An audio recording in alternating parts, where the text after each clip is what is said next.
Selamat pagi Bapak Ibu yang dikasihi oleh Tuhan kita Yesus Kristus. Ada sukacita?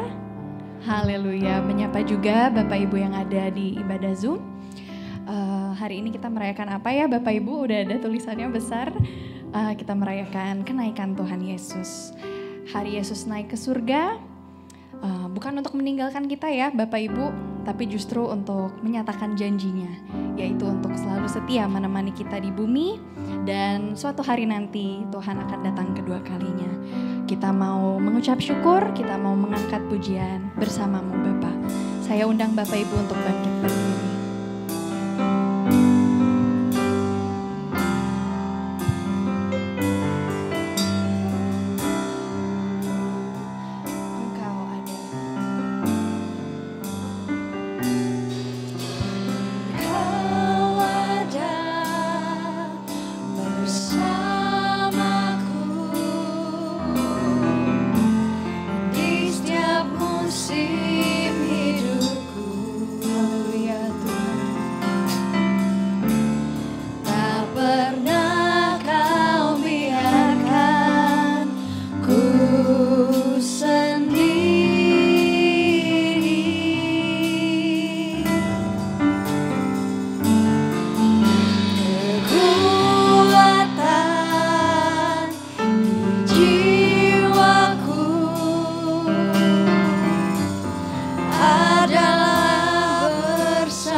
Adalah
Saudara, mari kita berdoa.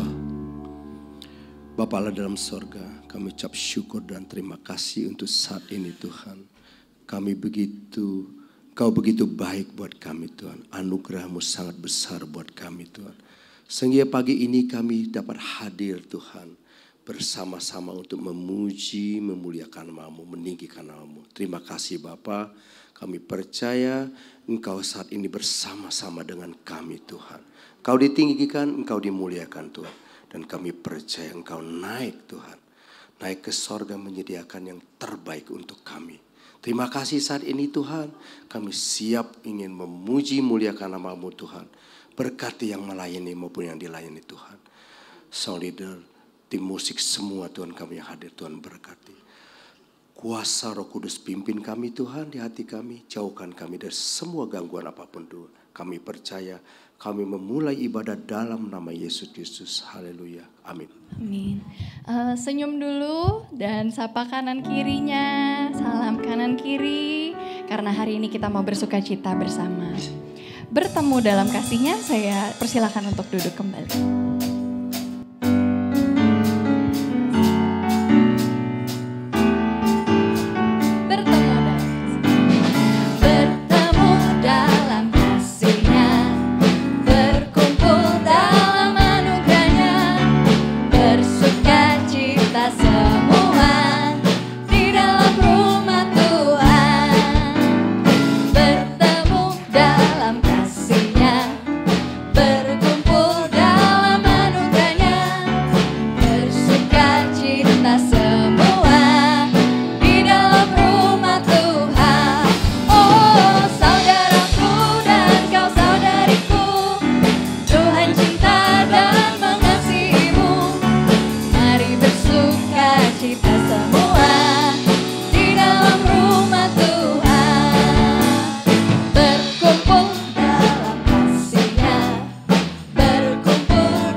Tuhan yang naik ke surga, Tuhan yang sudah mengalahkan maut dan dosa, amin.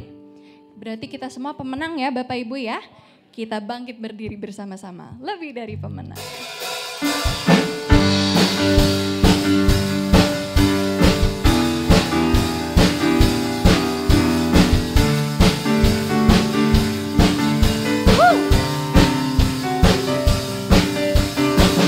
Lebih dari pemenang dalam segala perkara. Iblis telah dikalahkan oleh kuasa darahnya. Jika Allah di pihak kita, siapa dapat melawan? Kita lebih dari pemenang, lebih dari pemenang, lebih dari pemenang dalam segala perkara. Iblis telah dikalahkan oleh kuasa darahnya.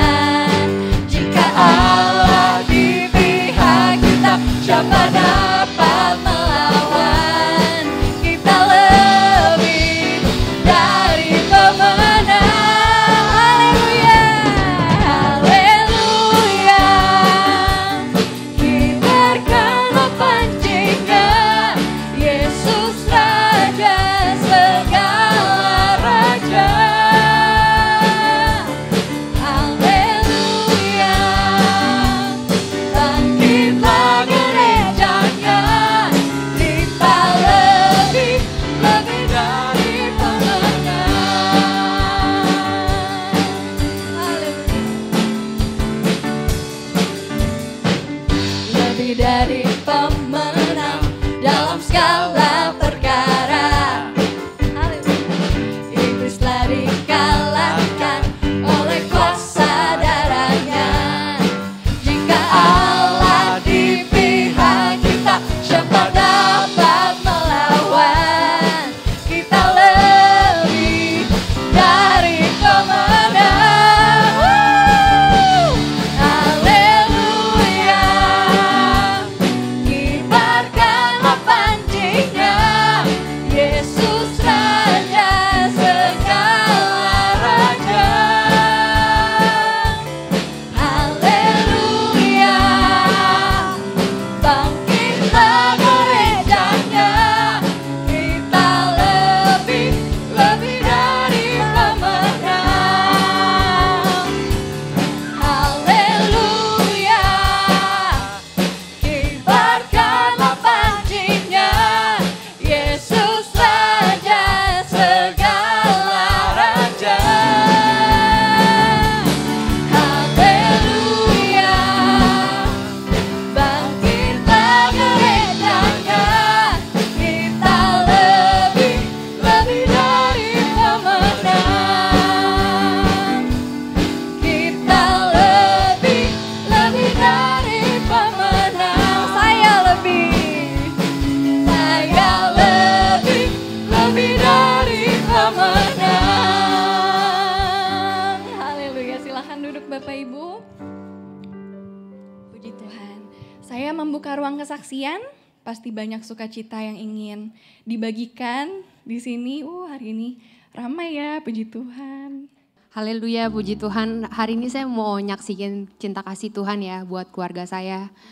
Kalau saya bersyukur kalau anak saya yang pertama kemarin sudah bagi rapot, dia naik dari kelas 6 SD ke SMP. Kalau sama ini kita tuh struggle, jujur aja dia tuh struggle di area subjek mata pelajaran dia. Berkali-kali gitu dia juga kenapa ya aku udah belajar tapi kok susah banget untuk pass gitu. Tapi saya terus ngajarin ya, kita tuh selalu ngajarin di rumah kayak kamu harus berharap sama Tuhan. Mami juga gak bisa tolong kamu, semua juga gak bisa tolong kamu. Kalau kamu ngerasa gak mampu ya cuman Tuhan sandaran hidup kamu. Saya bersyukur anak ini juga terakhir pas final exam itu dia sangat berubah. Kalau kita semua tahu anak remaja sekarang itu gak mudah. Saya juga punya anak remaja, teenager sekarang itu susah. Saya merasakan gimana mama saya juga dulu mendidik saya mungkin juga susah. Jadi saya juga merasakan kayak oh kayak gini ya. Cuman saya terus berharap sama Tuhan. Saya terus doain dia setiap hari gitu, saya ada doain dia kalau minta Tuhan yang bimbing dia. Mungkin dia sekarang lagi bingung gitu, dia mau kemana. Kenakalannya dia, hidupnya dia gak tahu dia mau ngapain gitu ya. Cuman saya terus bawa dia dalam doa, saya bilang Tuhan tolong anak ini, saya percaya dia ada dalam tangan-Mu, seperti Tuhan membentuk saya sampai hari ini, saya percaya anak saya juga Engkau yang bentuk sampai masa depannya juga saya percaya ada di dalam tangan Tuhan. Lalu pas final exam itu dia bilang sama saya, Mami, aku mau berubah, dia bilang itu. Dia mau menyingkirkan semua yang jadi distractionnya dia. Tiba-tiba ya, saya juga bingung. Saya bilang, kenapa? Nggak tahu, cuman Cici pengen aja, dia bilang itu. Jadi dia sama final exam itu dia benar-benar belajar.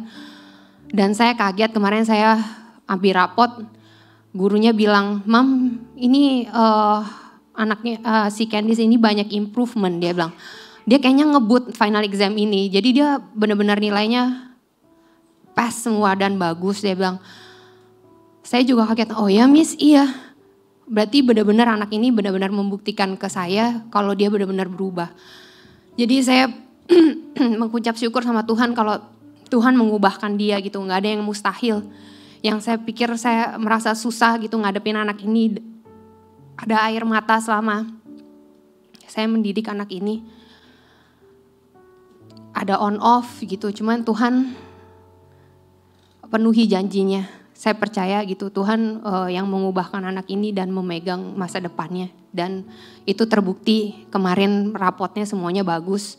Dia bisa lulus, jadi dia tinggal tunggu graduation aja. Itu aja sih yang saya mau saksiin hari ini. Terima kasih. Terima kasih banyak atas kesaksiannya, luar biasa penyertaan Tuhan dalam hidup kita. Ada lagi Bapak Ibu yang ingin bersaksi? Saya buka satu lagi.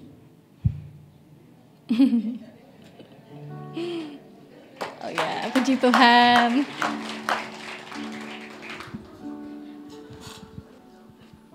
Haleluya. Ya, terima kasih buat dorongannya dari Pak Wagem. Saya mengucap syukur kepada Tuhan, kemarin Tuhan sudah genapkan hari saya ya, ditambahkan 1 tahun. Jadi sekarang saya mau memuji Tuhan. Ya seperti yang saudara-saudara juga lalui, setahun penuh tentu saja ada senang, susah ya. Tetapi dalam susah, dalam kesulitan, Tuhan senantiasa memberikan kekuatan bagi kita. Berjalan bersama Dia, ku tak takut. Berjalan bersama Dia, ku sentosa. Ku tak takut bahaya selamanya. Ku yakin ku tak sendiri, Yesus besertaku. Berjalan bersama Dia, ku tak takut. Berjalan bersama Dia, ku sentosa. Ku tak takut bahaya selamanya. Ku yakin ku tak sendiri, Yesus besertaku. Nyanyi bagi Yesus, soraklah haleluya. Nyanyi bagi Yesus, soraklah haleluya. Nyanyi bagi Yesus, soraklah haleluya. Ku yakin ku tak sendiri, Yesus besertaku. Nyanyi bagi Yesus, soraklah haleluya. Nyanyi bagi Yesus, soraklah haleluya.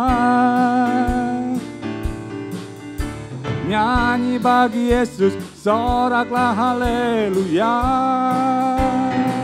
Ku yakin ku tak sendiri, Yesus besertaku. Ku yakin ku tak sendiri, Yesus besertaku. Haleluya. Terima kasih ya.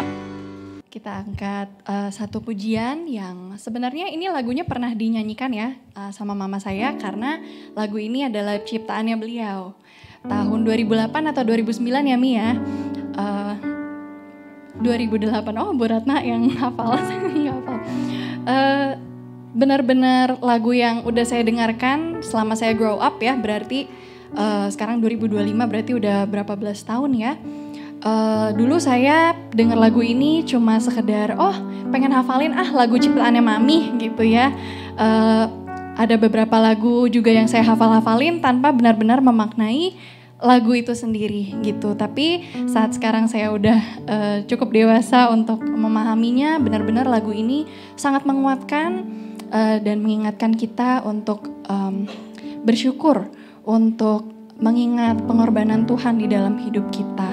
Dan pengorbanan itulah yang menjadikan hidup kita berarti. Karena itu kita angkat Di Atas Kalvari.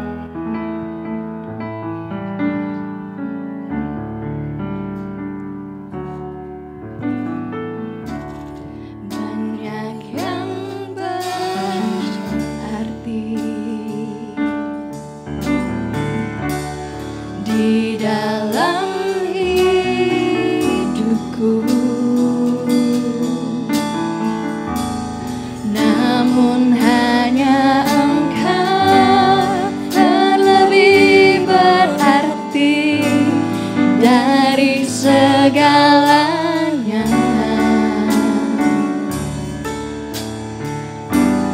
Kau yang lebih dulu membuat hidupku menjadi berarti dan berharga di matamu. Bukan hanya dengan kata Engkau nyatakan kasih-Mu dengan tubuh dan darah-Mu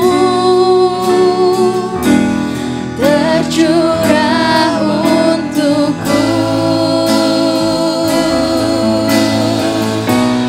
Kemanapun ku berlari, takkan dapat ku ingkari semua yang telah terjadi di atas Kalvari. Semua yang telah terjadi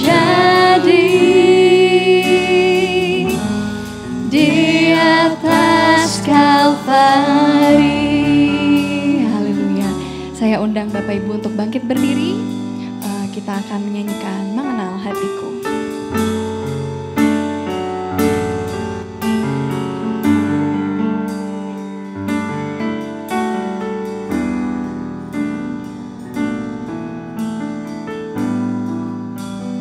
Hanya dekat kasih-Mu Bapa, jiwaku pun tentram. Engkau menerimaku dengan sepenuhnya. Walau dunia melihat rupa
Mari saudara-saudara kasih kita berdoa. Bapa kami dalam surga, terima kasih Tuhan untuk pagi hari yang indah ini. Kamu yang boleh berada di tempat-Mu Bapa. Kami mengadakan kebaktian kebangkitan Tuhan Yesus Kristus.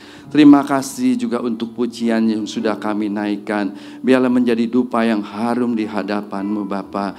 Terima kasih Tuhan Yesus, terima kasih untuk memuliakan meninggikan nama-Mu. Kami juga sudah mendengar kesaksian-kesaksian yang luar biasa yang meninggikan nama-Mu. Biar nama Tuhan saja yang dipermuliakan, menjadi kekuatan iman bagi kami. Sekarang tiba saatnya kami mau mendengarkan sebagian dari firman-Mu. Berfirmanlah buat kami Tuhan, buat setiap kami.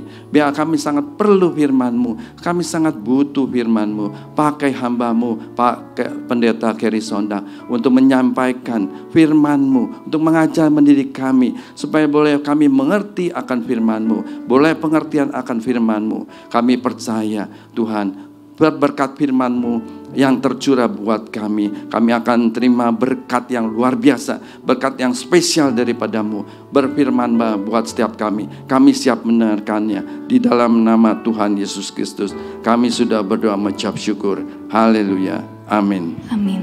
Silakan duduk Bapak Ibu. Saya mengingatkan untuk menonaktifkan handphone sebelum firman Tuhan dimulai, dan mimbar selanjutnya saya persilakan untuk Pak Keri Sonda. Haleluya. Haleluya. Puji Tuhan, salam sejahtera di dalam kasih Tuhan kita Yesus Kristus. Selamat pagi, selamat kita bertemu dan selamat kita memuliakan, mengagungkan nama Tuhan.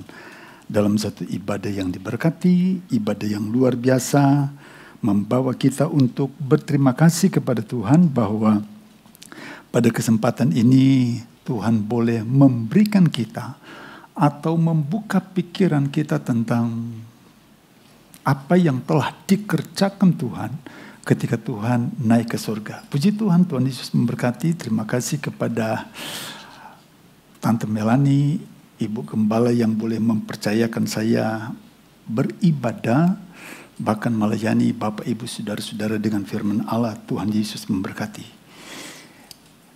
Saya harus berterima kasih kepada pemimpin-pemimpin kita yang terlebih dahulu menetapkan satu tanggal yang sangat baik, sehingga ada satu terkesinambungan antara kelahiran Kristus, Yesus Tuhan kita, kemudian kematian, kemudian ada kebangkitan, kemudian di hari ini, mau atau tidak mau, suka atau tidak suka, dalam bentuk pandangan apapun, hari ini orang akan menyebut bahwa 2000 tahun yang lebih, kurang lebih, ada satu pribadi yang suci, pribadi yang kita agungkan, yaitu Tuhan kita Yesus Kristus naik ke surga. Dan itu akan diingat orang. Hari ini hari libur apa ya? Kenaikan Tuhan Yesus. Kemana? Ke surga. Dan saya percaya itu jadi satu berkat bagi Bapak Ibu Saudara dan saya. Mari sama-sama kita akan membuka Alkitab tentang kenaikan Tuhan Yesus ke surga. Satu peristiwa yang sangat-sangat luar biasa, yang dapat menghibur, memberikan kemenangan kepada kita. Kita akan buka di dalam kitab Kisah Para Rasul pasal yang pertama. Kisah Para Rasul pasal yang pertama, kita akan lihat secara bersama dalam ayat yang ke-6. Kisah Rasul pasal yang pertama, kita akan mulai melihat ayat yang ke-6. Apabila telah menemukannya, Bapak Ibu dapat berkata, saudara-saudara dapat berkata, amin. Yesus terangkat ke sorga, maka bertanyalah mereka yang berkumpul di situ, Tuhan, maukah Engkau pada masa ini memulihkan kerajaan bagi Israel? Jawabnya, Engkau tidak perlu mengetahui masa dan waktu yang ditetapkan Bapa sendiri menurut kuasanya. Tetapi kamu akan menerima kuasa kalau Roh Kudus turun ke atas kamu, dan kamu akan menjadi saksiku di Yerusalem dan di seluruh Yudea dan Samaria dan sampai ke ujung bumi. Sesudah ia mengatakan demikian, terangkatlah ia disaksikan oleh mereka dan awan menutupnya dari pandangan mereka. ketika mereka sedang menatap ke langit, waktu ia naik itu tiba-tiba berdirilah 2 orang yang berpakaian putih dekat mereka. Dan berkata kepada mereka, "Hai orang-orang Galilea, mengapa kamu berdiri melihat ke langit? Yesus ini yang terangkat ke sorga meninggalkan kamu akan datang kembali dengan cara yang sama seperti kamu melihat dia naik ke sorga." Haleluya. Mari kita akan bandingkan akan apa yang dicatat oleh Markus pasal yang ke-16 ayat yang ke-19 tentang Yesus naik ke surga. Ada beberapa ayat sejenak kita akan lihat membandingkan bahwa ternyata bukan hanya kisah para rasul yang mencatat demikian. Markus pasal yang ke-16 kita akan lihat secara bersama ayat yang ke-19, firman Allah berkata demikian. Sesudah Tuhan Yesus berbicara demikian kepada mereka, terangkatlah ia ke sorga lalu duduk di sebelah kanan Allah. Kalau Bapak Ibu membaca kembali, kita akan lihat dalam kitab atau Injil Lukas pasal yang ke-24 sebagai konfirmasi bahwa ada beberapa ayat yang telah mencatat tentang kenaikan Yesus ke surga.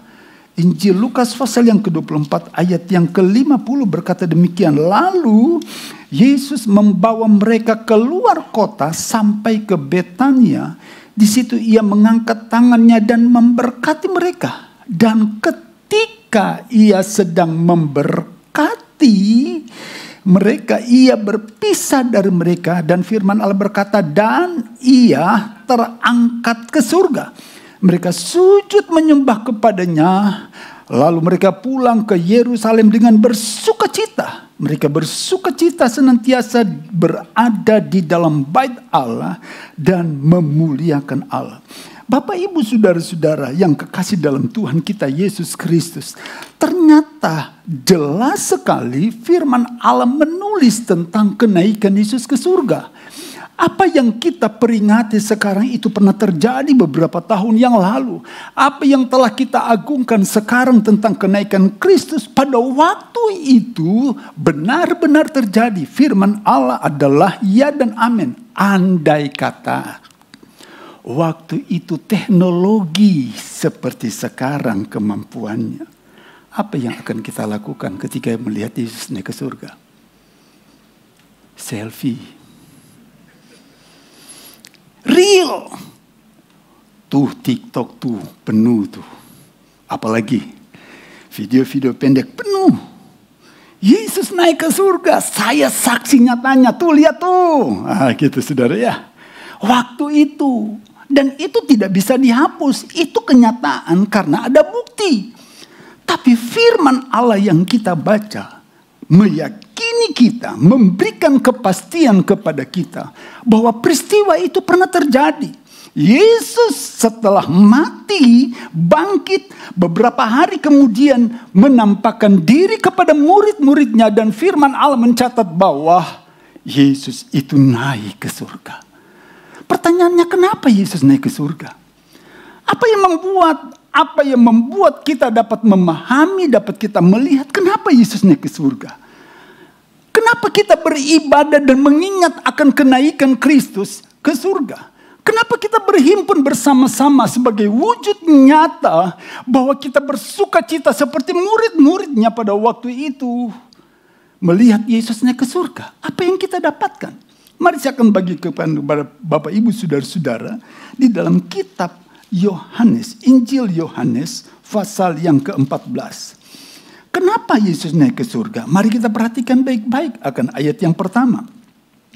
Injil Yohanes pasal yang ke-14 ayat yang pertama. Jangan gelisah hatimu, percayalah kepada Allah, percayalah juga kepada-Ku. Di rumah Bapa-Ku banyak tempat tinggal. Jika tidak demikian, tentu Aku mengatakannya kepadamu. Sebab Aku pergi ke situ. Perhatikan kata Aku pergi ke situ. Untuk menyediakan tempat bagimu. Dan apabila aku telah pergi ke situ dan telah menyediakan tempat bagimu, apabila tempat itu telah selesai, maka kata firman Allah, dan aku akan datang kembali dan membawa kamu ke tempatku, supaya di tempat di mana aku berada, kamu pun, Bapak, Ibu, Saudara dan saya berada. Apa yang membuat kita bersuka cita? Pertama, surga itu bukan hayalan. Surga itu bukan hanya pemikiran di mana kita melamun dan berangan-angan, kayaknya ada tempat yang bagus. Kalau kita masuk ke rumah atau kembali ke rumah kita, ke tempat kita, melihat satu tempat, kita akan berkata, wow, tempat ini keren banget. Pingin saya datang kembali ke tempat itu. Saya orangnya lebih suka pergi ke nuansa alam daripada ke mall dan sebagainya. Kalau ke alam, maka pertama udara situ gratis, segar dan sebagainya. Lihat view-nya, wow, keren banget. Keren, wah, suka saya. Kemudian ketika kembali saya berkata, saya pingin ada lagi di tempat itu. Kenapa? Terkesan, suka. Kita punya pengalaman pribadi bukan? Ketika kita berada di satu tempat dan kemudian kita berkata, tempat ini keren, tempat ini bagus, saya ingin ada di tempat itu. Saya melihat satu rumah, dia tidak gede. Dan ketika saya masuk, saya kaget. Karena pikiran saya ketika saya masuk ke rumah itu, lihat dari tampak luar biasa-biasa saja. Tidak pernah terpikirkan apa yang ada di dalam rumah. Tapi ketika saya masuk saya kaget. Saya tidak langsung katakan berjalan. Tidak. Wow. Keren banget. Luar biasa cara pengaturannya. Penempatannya, lemarinya, mejanya. Kontras, cocok. Saya diam. Saya lihat begini. Wow, keren juga. Bagus nih tempat nih. Om pendeta, mau lihat tempat yang lain? Saya bilang cukup. Cukup di sini saja. Karena saya sudah tahu tempatnya yang di dalam pasti bagus juga. Saya diam. Terus saya tanya, bagaimana membuatnya? Otak ini yang pusing. Ini harus siang malam bekerja. Mempersiapkan itu dalam bentuk pikiran dan dituangkan oleh pekerja-pekerja ini. Hasilnya tidak sesempurna yang saya pikirkan. Tapi saya puas. Ketika saya lihat tempat itu bagus. Bapak, Ibu, Saudara-saudara yang saya kasih dalam Tuhan kita Yesus Kristus. Ketika Yesus itu naik ke surga. Ada satu tempat yang namanya surga itu dibuat oleh Tuhan. Dan surga itu dijadikannya kalau telah selesai, maka dia akan datang kembali untuk menjemput Bapak, Ibu, Saudara dan saya menuju ke tempat itu. Bagaimana bentuk tempat itu? Apa yang kita bayangkan tentang tempat itu? Mari kita akan lihat di dalam kitab Wahyu. Kitab Wahyu. Wahyu pasal yang ke-21. Kitab Wahyu pasal yang ke-21, kita akan lihat secara bersama ayat yang pertama. Dalam pasal ini menulis dengan jelas bentuk atau apa yang terjadi atau apa yang ada di surga. Wahyu pasal yang ke-21 ayat yang pertama. Lalu aku melihat langit yang baru dan bumi yang baru. Sebab langit yang pertama dan bumi yang pertama telah berlalu. Dan laut pun tidak ada lagi. Dan aku melihat kota yang kudus, Yerusalem, turun dari sorga dari Allah yang berhias bagaikan pengantin perempuan berdandan untuk suaminya. Lalu aku mendengar suara yang nyaring dari takhta itu berkata, lihatlah kemah Allah ada di tengah-tengah manusia. Dan ia akan diam bersama-sama dengan mereka. Mereka akan menjadi umatnya dan ia akan menjadi Allah mereka. Dan ia akan menghapus segala air mata dari mata mereka. Maut tidak akan ada lagi. Tidak akan ada lagi perkabungan ataupun ratap tangis atau duka cita. Sebab segala sesuatu yang lama itu telah berlalu. Ia yang duduk di atas tata itu berkata, lihatlah aku menjadikan segala sesuatu baru, dan firman-Nya tertulis karena segala perkataan ini adalah tepat dan benar. Coba Bapak Ibu perhatikan baik-baik ayat yang ke-11. Kota itu penuh dengan kemuliaan Allah. Dan cahayanya sama seperti permata yang paling indah, bagaikan permata yaspis, jernih seperti kristal. Dan temboknya besar lagi tinggi, dan pintu gerbangnya 12 buah. Dan di atas pintu-pintu gerbang itu ada 12 malaikat, di atasnya tertulis nama ke-12 suku Israel. Di sebelah timur terdapat 3 pintu gerbang, dan di sebelah utara 3 pintu gerbang, dan di sebelah selatan 3 pintu gerbang, dan di sebelah barat 3 pintu gerbang. Maaf, kita loncat ayat yang ke-12. Tembok itu terbuat dari permata yaspis, dan kota itu sendiri dari emas tulen, bagaikan kaca murni. Bapak, Ibu, saudara-saudara, harga 1 gram sekarang emas 1,7, boleh? Kemudian ibu-ibu, bapak-bapak, kita tidak tahu ya harga beras, harga emas ya. Kita bisa membayangkan satu rumah, kemudian rumah itu terbuat dari emas. Maaf, saya pernah lihat di salah satu televisi, ada seorang pengusaha yang membuat kloset dari emas. Mungkin Bapak Ibu pernah ingat peristiwa itu? Itu ada di India. Wow, itu mengguncangkan. Klosetnya terbuat dari emas seluruh. Tapi kayaknya semua yang masuk juga situ warna emas. Tapi itu jadi pameran. Wow, keren banget. Kita tahu bahwa jalan-jalan di surga itu terbuat dari emas. Tempat ini karpet. Tapi kota itu jalannya dari emas. Bentuk bangunannya begitu mulia, permata demi permata disajikan dan kemudian dibuat untuk tempat di mana kita diam. Siapa pembuatnya? Yesus. Aku pergi ke tempat itu untuk menyediakan tempat, untuk membuat tempat itu bagimu, bagi Bapak, Ibu, Saudara, dan saya. Kalau tempat itu sudah selesai, aku akan datang kembali, kata pemimpin pujian. Dia akan datang kembali dan menjemput Bapak, Ibu, Saudara, dan saya untuk berada di tempat itu. Di tempat itu tidak ada air mata. Di tempat itu tidak ada perkabungan. Di tempat itu tidak ada hal-hal yang sangat mendukacitakan hati kita. Tapi di tempat itu ada sukacita. Di tempat itu kita hanya memuji Tuhan dan menyembah Tuhan, mengagungkan dan memuliakan Tuhan. Tidak ada kelelahan di sana. Siapa tidak mau tempat itu? Dia akan datang kembali menjemput Bapak, Ibu, Saudara, dan saya. Ketika tempat itu sudah selesai.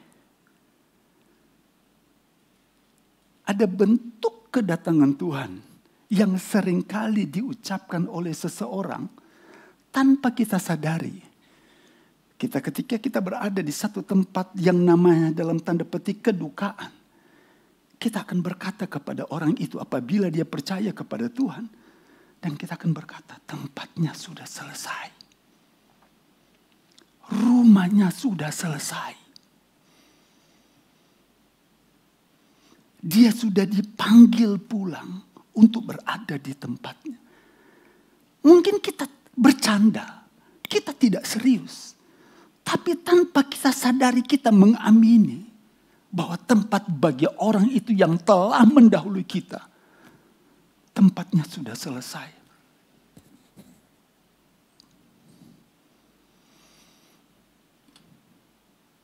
Anak dari Om Yoyo, mungkin Bapak Ibu pernah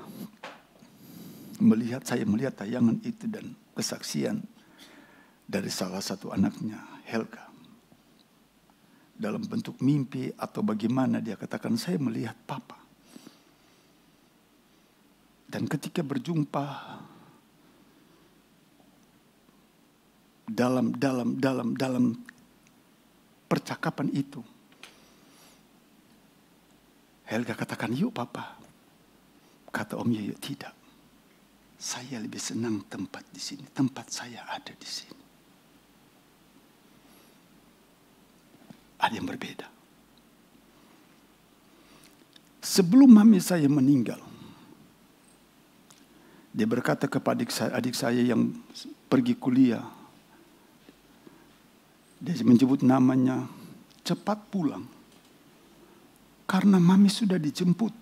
Ada orang yang menunggu. Papi yang ada di sampingnya lihat mami. Maksudnya, itu orang yang menyuruh saya baptis yang pakai pakaian putih beberapa tahun yang lalu itu ada di depan. Dan berkata, pulang. Apakah dalam bentuk mimpi atau penglihatan? Saya tidak tahu. Hanya orang tua saya, mami yang tahu. Mami saya katakan, saya melihat tempat itu. Saya ingin ada di tempat itu. Waktu mami bercerita kepada ayah saya dan ayah saya bercerita, saya nangis. Mami saya katakan, cepat pulang. Kalau tidak, kamu tidak akan berjumpa, bercakap-cakap lagi dengan saya. Jadi adik saya pergi kuliah, cepat balik. Dan mami saya katakan, tempat itu indah.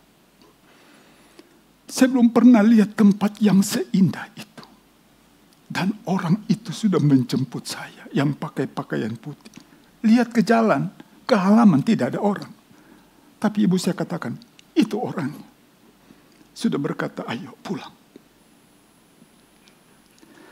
Bagi kita, itu biasa saja. Tapi antara seseorang mengakhiri hidup dan sampai ke tempatnya, ketika Tuhan izinkan untuk melihat tempat itu luar biasa. Dan itulah yang disediakan Tuhan. Ketika Tuhan pergi ke surga, bentuk bangunannya, jalan-jalannya, kota itu bertaburan permata. Terbuat dari emas tulen, kata firman Allah. Sungguh indah saudara dan saya, Bapak Ibu, saudara-saudara. Kita telah disediakan tempat yang indah oleh Tuhan. Tapi kalau panggilan itu ada di siang ini dan berkata pulang, oh Tuhan jangan dulu. Ada akan berkata, ya Tuhan, saya rindu kota itu. Gak ada amin. Betul kan? Betul kan? Kita rindu. Tapi ketika dikatakan waktumu sekarang, tunggu Tuhan. Oh Tuhan, belum Tuhan, tunggu.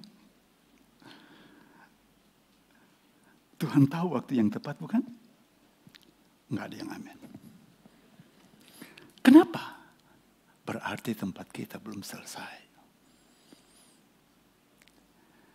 Bapak, Ibu, Saudara, dan saya percaya ketika Yesus pergi kembali ke surga, tempat yang sediakan itu dicatat dalam kitab Wahyu pasal 21 dan 22 untuk memberi kita kerinduan. Untuk memberikan kita bahwa dalam pengiringan iman kita kepada Tuhan sampai hari ini, sampai kapanpun, yang kita kenal dengan di surga nanti pakai baju putih atas kepala bermahkota emas. Kita sering dengar anak-anak kita, mungkin kita, saya pelaku. Waktu anak sekolah minggu, saya nyanyikan pujian itu. Untuk memberikan gambaran kepada kita bahwa ketika waktu selesai atau Tuhan datang kembali, kita akan bersuka cita. Karena tempat yang kita tuju bukan main-main. Itu surga. Bagaimana caranya ketika firman Allah berkata, malaikat berkata, kenapa kamu melihat ke langit? Kenapa kamu melihat Yesus naik ke surga? Sebagaimana Yesus kamu lihat ke surga dengan cara yang sama, kamu akan melihat dia datang kembali. Mari kita akan melihat bentuk kedatangannya kembali ketika Yesus telah selesai menyediakan tempat bagi kita. Kita akan lihat di dalam kitab Matius. Matius pasal yang ke-24. Injil Matius pasal yang ke-24 kita akan lihat secara bersama. Ayat yang ke-29. Injil Matius pasal yang ke-24 ayat yang ke-29.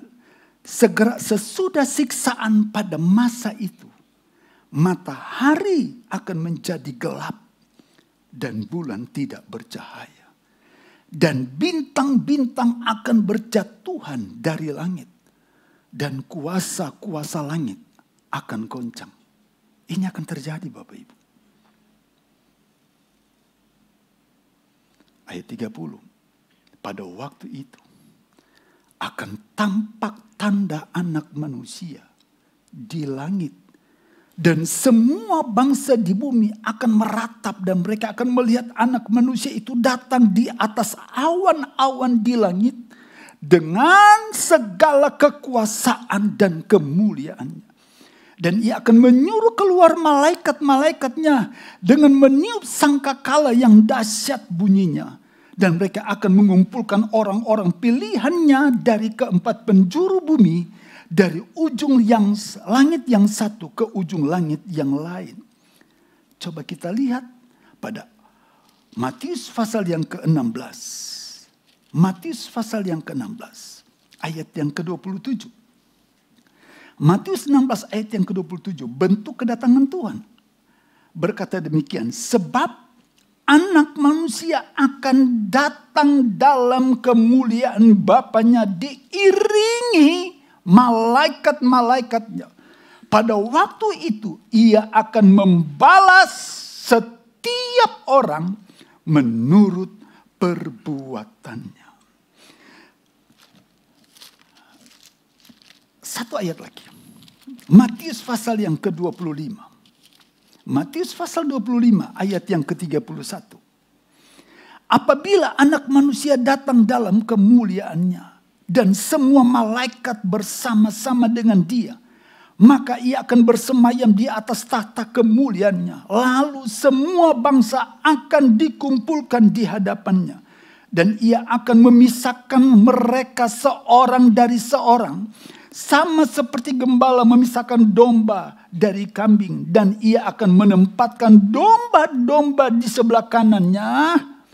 Dan kambing-kambing di sebelah kirinya. Bapak, ibu, saudara-saudara dan saya. Kata malaikat itu kepada murid-muridnya. Sebagaimana kamu lihat Yesus naik ke surga. Kamu akan lihat juga dengan cara yang sama. Yesus akan turun dari surga. Pada waktu Yesus datang pada kali yang pertama yang kita sebut dengan kelahiran Kristus. Hina. Di tempat yang tidak layak. Siapa yang memperhatikan? Orang-orang Yahudi pun yang ada di Yerusalem ketika Yesus lahir tidak tahu. Nanti ada orang Majus yang datang memberitahu siapa, di mana raja yang baru lahir, baru gempar.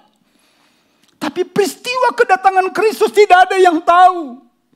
Hanya Maria, Yusuf, Elizabeth.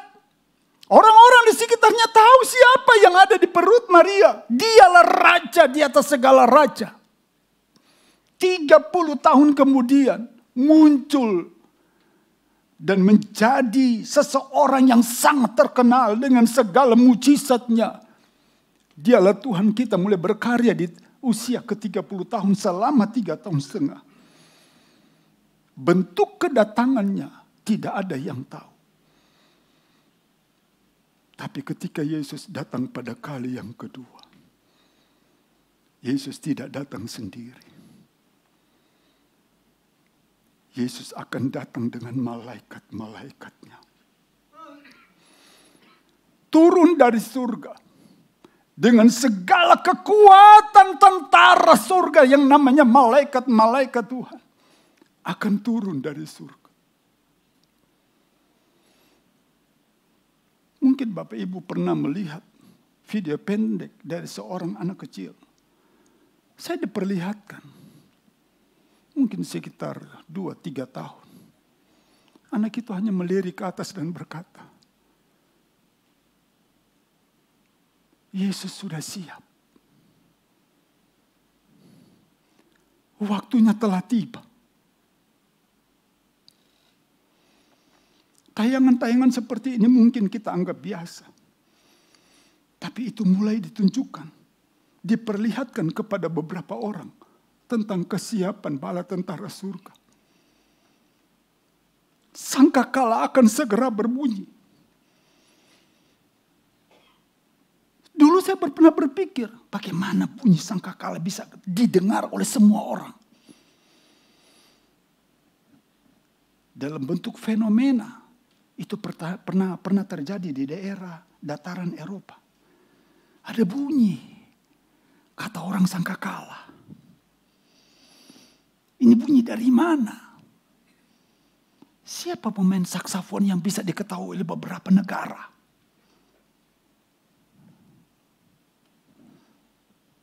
Siapa pemain saksofon ketika dia meniup trompetnya bisa diketahui oleh begitu banyak orang dan mereka keluar dari mana bunyi ini?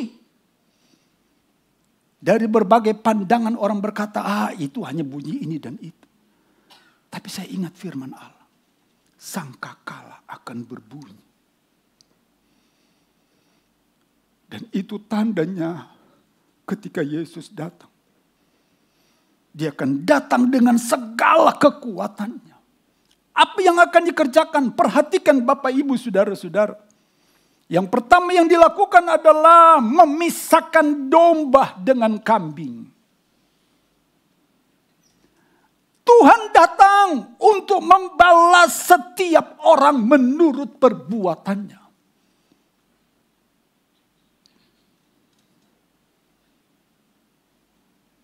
Pengkhotbah pasal yang ke-11. Pengkhotbah pasal yang ke-11. Mari kita lihat baik-baik ayat ini.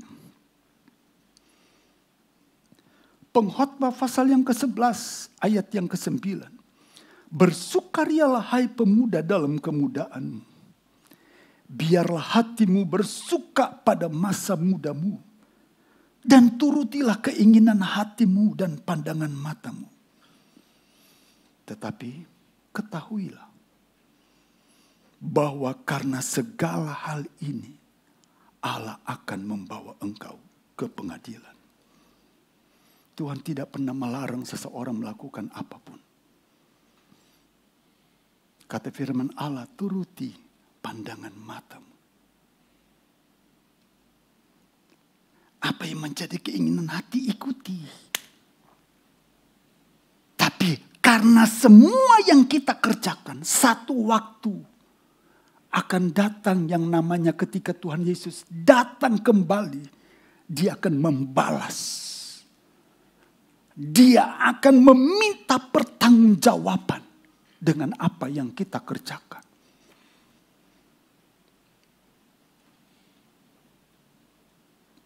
Melihat dosa tidak perlu jauh-jauh sekarang.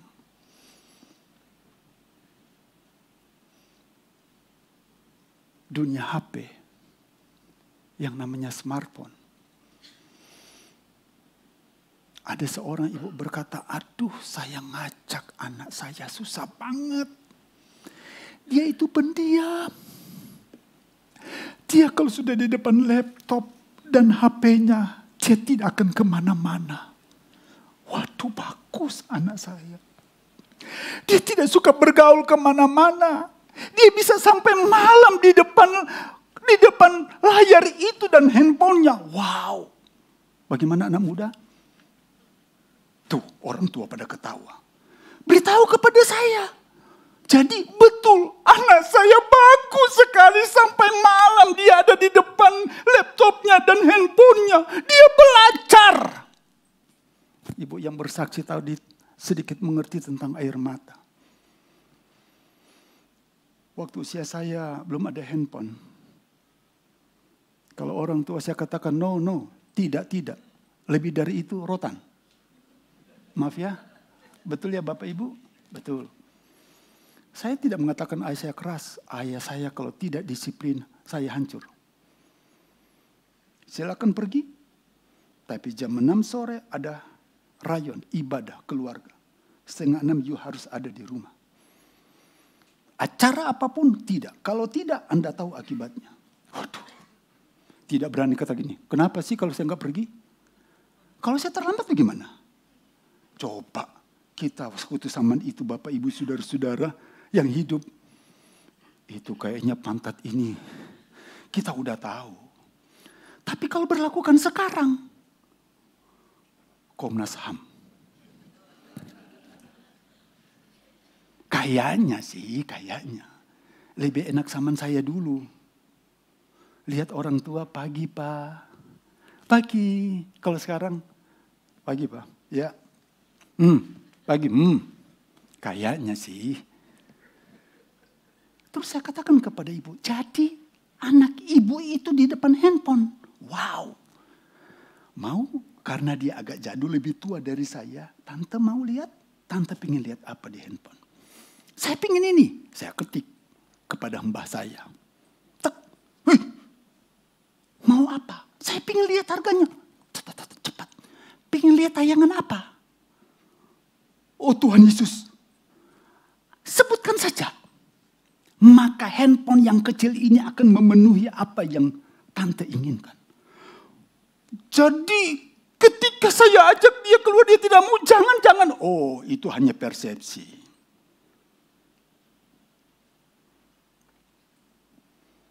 Apa yang kita lihat, apa yang kita kerjakan, tidak diketahui oleh orang tua, rekan-rekan muda. Dengar baik-baik.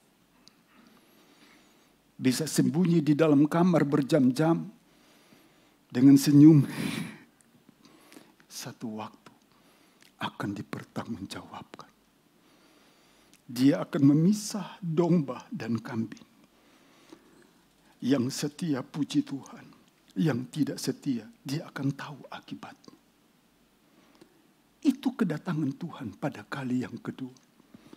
Tidak dalam bentuk kasih, tapi meminta pertanggungjawaban dan memberi mahkota, memberi penghargaan kepada orang yang tetap setia kepada Tuhan. Jadi kalau kita melihat dari sisi Yesus naik ke surga, menyiapkan tempat bagi kita, dan kemudian dia datang kembali nanti pada waktu yang akan ditentukan nanti, apa yang harus kita lakukan? Mari kita akan lihat dalam kitab 2 Petrus pasal yang ketiga. Kitab 2 Petrus pasal yang ketiga. Kitab 2 Petrus pasal yang ketiga. Kita akan lihat mulai ayat yang ketiga.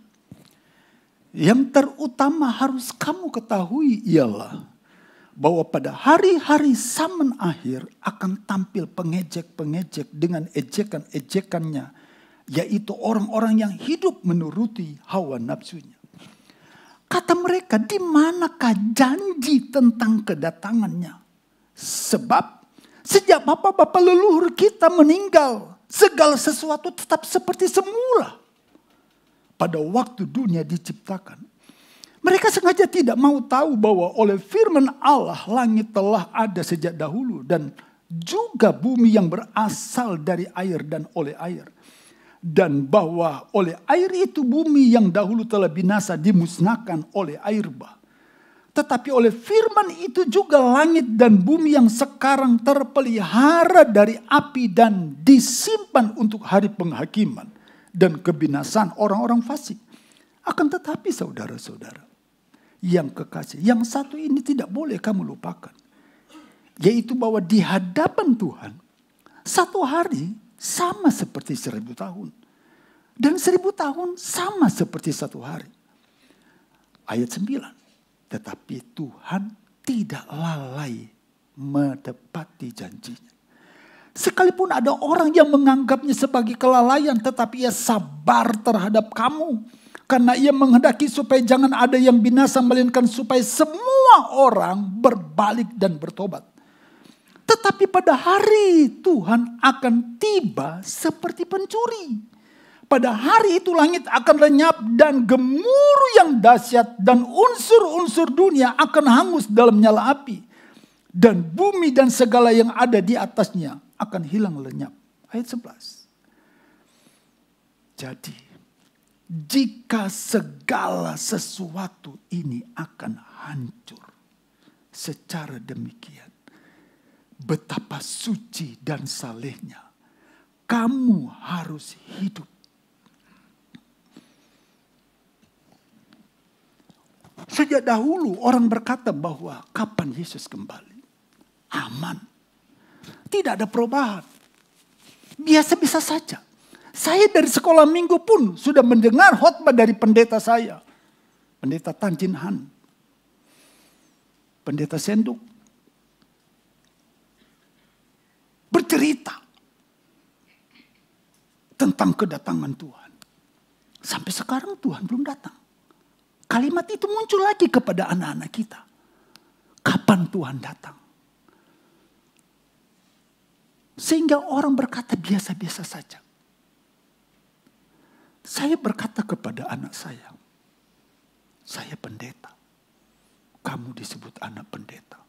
Tapi ingat, saya tidak dapat menyelamatkan kamu. Kamu harus setia. Banyak berdoa. Dan melakukan apa yang Tuhan inginkan. Tidak ada satu orang tua pun yang menginginkan anaknya tersesat. Dia selalu membawa dalam doa. Dulu saya marah kalau anak saya dapat nilai red. Tapi kadang-kadang saya koreksi diri. Oh Tuhan, saya dulu gak jauh beda. Saya jarang dapat 6. Jarang. 5. Jadi ketika anak saya tidak PES, saya diam. Istri saya katakan gimana Pak? Ya kita doakan, beri semangat. Bagaimana? Baik. Yang penting nak kamu naik kelas. Puji Tuhan. Tapi kalau kamu dapat nilai bagus, bagaimana? Senang. Kamu senang, Papa senang. Oh puji Tuhan. Begitu kan kita orang tua ya. Yang belajar dia yang stres kita. Yang sekolah dia yang lebih stres kita. Ketika kita timpukin kita satu barang dengan tingkat kerohanian dengan iman kita lebih bingung dia. Katanya belajar, katanya kita harus berusaha. Terus sekarang saya harus ke gereja. Susah bagi waktu. Nah, kamu boleh berkarir. Tapi jangan tinggalkan Tuhan. Sebab ketika dia datang, dia tidak akan berkata begini, oh karena anak pendeta, oke deh. Enggak. Karena kamu dilahirkan dari keluarga pendeta, oke deh. Enggak, saya bilang. Belajar firman Tuhan. Akan mempertanggungjawabkan diri. Dan firman Allah katakan, kadang-kala kita biasa saja, oke kalau tidak ke gereja enggak apa-apa, tidak. Sebelum kedatangan kembali yang Yesus kerjakan nanti. Apa kata Tuhan? Tuhan sabar menunggu kita. Hari ini kita buat salah, kemarin kita buat salah, minggu lalu. Dia sabar dan berkata, ayo nak kembali sebelum saya datang kembali. Itu doa kita bukan bagi keluarga kita. Apa yang harus kita kerjakan? Sebelum Yesus datang kembali. Cepat kembalikan iman kita. Tidak ada yang sempurna. Tapi Tapi kalau ada kesalahan demi kesalahan kita lakukan, cepat perbaiki. Berbalik dan bertobat. Berbalik dan bertobat.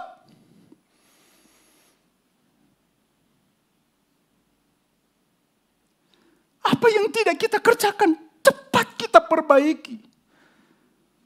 Kalau saya tidur malam, saya akan mengevaluasi diri saya di hari itu. Wah, Tuhan, saya di waktu ini, saya salah, Tuhan. Saya tidak gunakan waktu. Tadi saya ngomongin orang. Aduh, ampuni saya, Tuhan. Besok, Tuhan, saya akan baik-baik lagi. Tapi ketika besok ketemu dia, oh Tuhan, kenapa gua ketemu dia? Kenapa tuh orang masih hidup lagi? Tuhan masih sabar kepada kita. Mengingatkan kita, yuk kembali ke jalan yang benar. Belum lagi Alkitab katakan betapa suci dan salehnya kita harus hidup.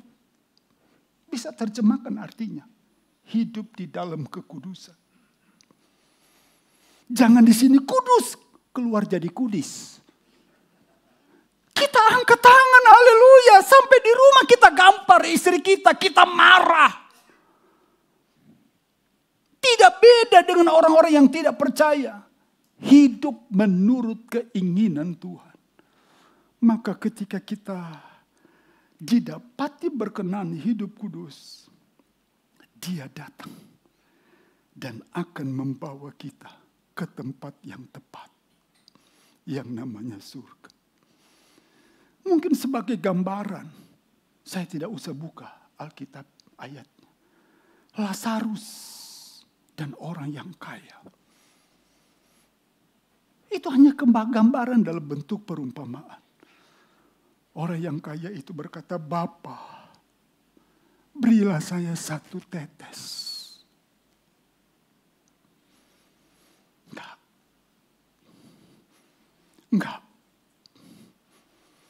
Enggak bisa. Enggak ada. Kalau begitu tolong beritahu kepada saudara-saudara di bumi. Supaya mereka jangan ikut jejak saya. Enggak ada hubungan antara kamu dan yang di bumi. Di sana ada hamba-hambaku, nabi-nabiku yang akan memberitahukan mereka. Kalau mereka tidak mendengar, urusan mereka. Satu gambaran yang simpel. Kalau firman Allah katakan, neraka itu ngeri. Siksaan yang besar, itu ngeri. Bukankah itu jadi petanda bagi kita? Bahwa kita menginginkan surga daripada tempat itu. Artinya, sebelum Dia datang, yuk sama-sama kita perbaiki iman kita. Kemarin kita tidak berdoa, yuk kita berdoa kembali. Kemarin kita tidak membaca Alkitab lebih banyak. IG lebih banyak di WA dan sebagainya.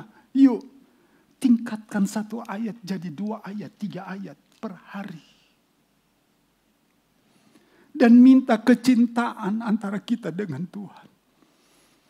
Maka Dia akan datang membalas. Artinya, ketika Dia datang kembali, hai hambaku yang baik dan setia. Marilah, masuklah ke tempat yang telah disediakan. Itu diberikan bagi Bapak, Ibu, Saudara, dan saya. Mari kita berdiri bersama-sama. Kita akan nyanyikan sebuah pujian kepada Tuhan.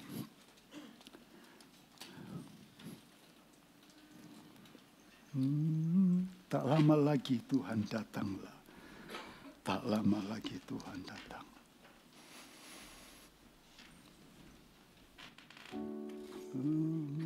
Tak lama lagi Tuhan datanglah. Tak lama lagi Tuhan datanglah. Siapkan dirimu, bangunlah segera, pandang ke atas.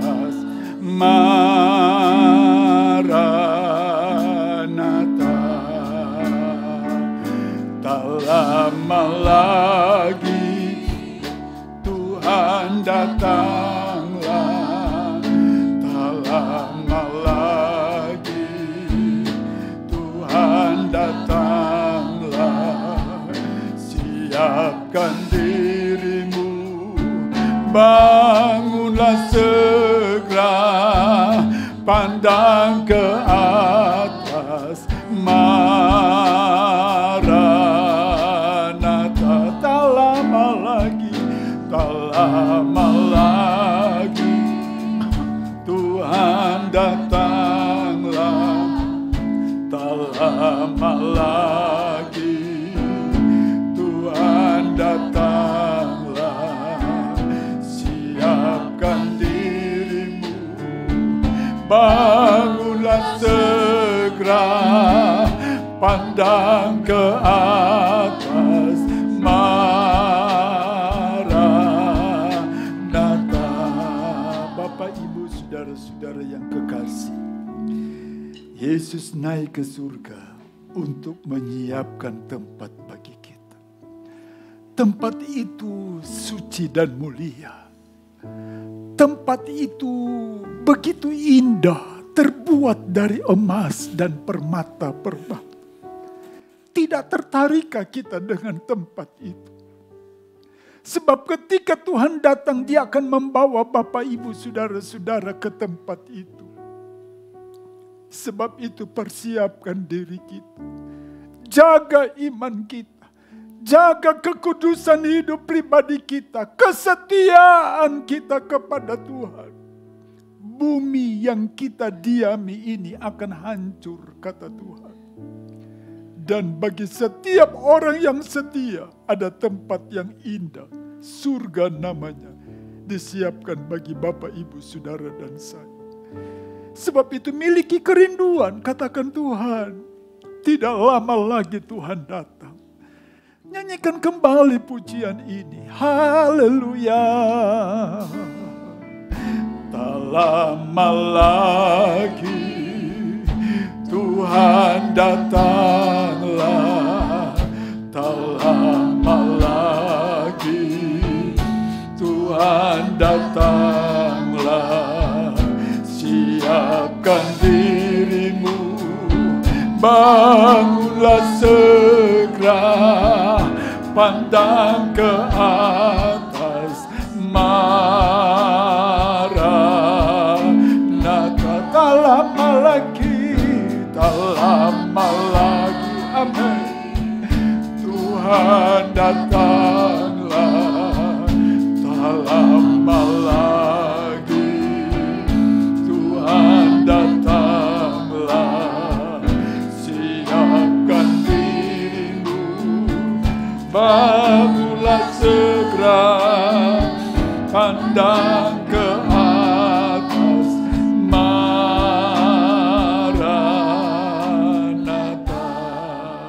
Bapa di dalam surga, Bapa yang kami panggil kekasih di dalam nama Tuhan Yesus. Terima kasih banyak Tuhan, karena Tuhan telah naik ke surga untuk menyediakan tempat bagi setiap pribadi yang percaya kepada Tuhan. Dan Tuhan, ketika tempat itu selesai, Tuhan akan datang kembali menjemput anak-anak Tuhan untuk kembali ke tempat yang telah disediakan Tuhan. Sebab itu Tuhan, letakkan di hati kami untuk tetap setia kepada Tuhan, mengerjakan pekerjaan apa yang dipercayakan kepada kami, kepada umat Tuhan. Dan Tuhan berkati umat Tuhan dengan kesetiaan, kerinduan akan Tuhan. Supaya ketika Tuhan datang kembali, Tuhan akan menjemput keluarga demi keluarga datang kepada Tuhan. Kalau ada yang salah, ampuni kami Tuhan. Kalau ada yang tidak berkenan, ampuni kami Tuhan. Terima kasih untuk kasih setia Tuhan. Terima kasih untuk anugerah-Mu. Di dalam nama Tuhan Yesus Kristus. Haleluya. Amin. Terima kasih Pendeta Kiri Sondak sudah menyampaikan firman Tuhan. Kita semua diberkati ya. Haleluya. Kita akan memberikan persembahan dan saya undang Ibu Elizabeth untuk berdoa. Mari saudara kita berdoa. Bapa kami yang ada dalam surga, terima kasih ya Tuhan, kami sungguh diberkati oleh firman-Mu ya Tuhan. Terima kasih ya Tuhan, Engkau sudah naik ke surga dan menjadikan tempat yang baik, surga buat kami. Berkati hamba-Mu Bapak Pendeta Kerry Sonda, pelayanannya dimanapun Tuhan utus. Berkati gerejanya, berkati keluarganya. Tuhan pakai hamba-Mu ini lebih lagi, lebih heran lagi dimanapun dia berada ya Tuhan. Terima kasih Bapak, kami tiba saatnya kayak memberi untuk pekerjaan Tuhan di tempat ini. Dan kami memberi dengan sukacita. Terima kasih Tuhan. Doa sembahyang ini kami minta dan kami naikkan hanya di dalam nama Tuhan Yesus Kristus. Haleluya. Amin. Amin. Kasihnya seperti sungai.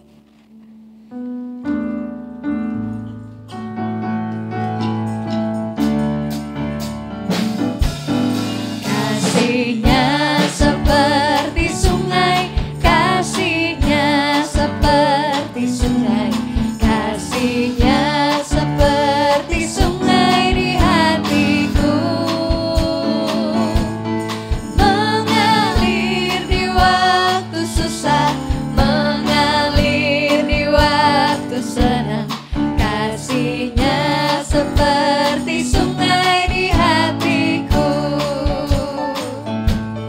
damainya seperti sungai, damainya seperti sungai, damainya seperti sungai di hatiku,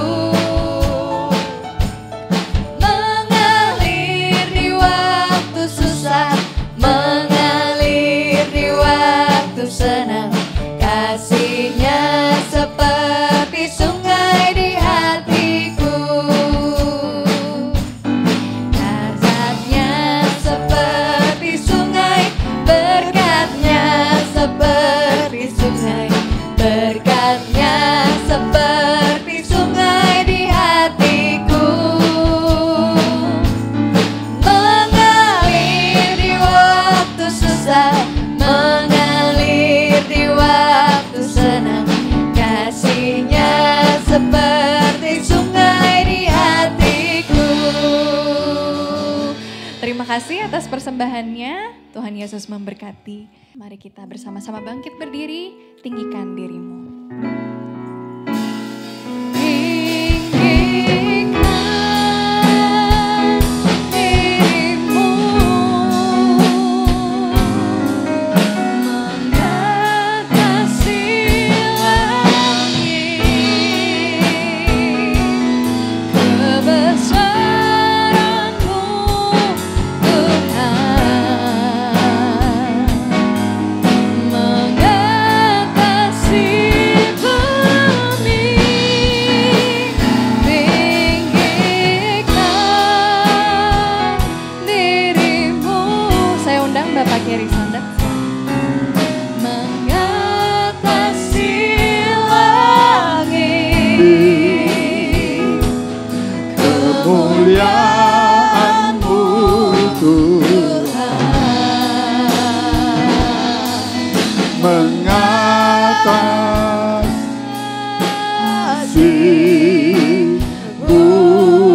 kemuliaan-Mu Tuhan mengatasi bumi.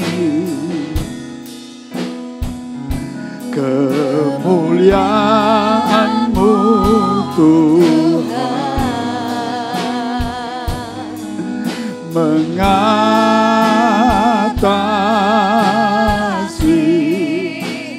bumi.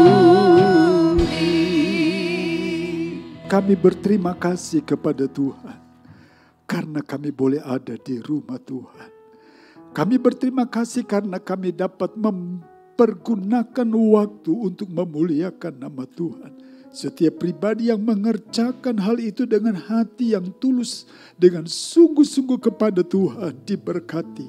Oleh karena Tuhan, Tuhan yang menyertai, Tuhan yang memberkati perjalanan umat Tuhan tiba di tempat tujuan dengan selamat sejahtera dari Tuhan. Di hadapan umat Tuhan dan di hadapan Tuhan. Berdiri anak-anak-Mu yang berhari ulang tahun di bulan ini Tuhan, semuanya karena anugerah Tuhan. Siapa kami yang dapat menambahkan umur dalam hidup kami? Ketika Tuhan menambahkan umur bagi anak-anak-Mu Tuhan, Tuhan memiliki rencana yang baik dan indah di tahun-tahun yang berjalan.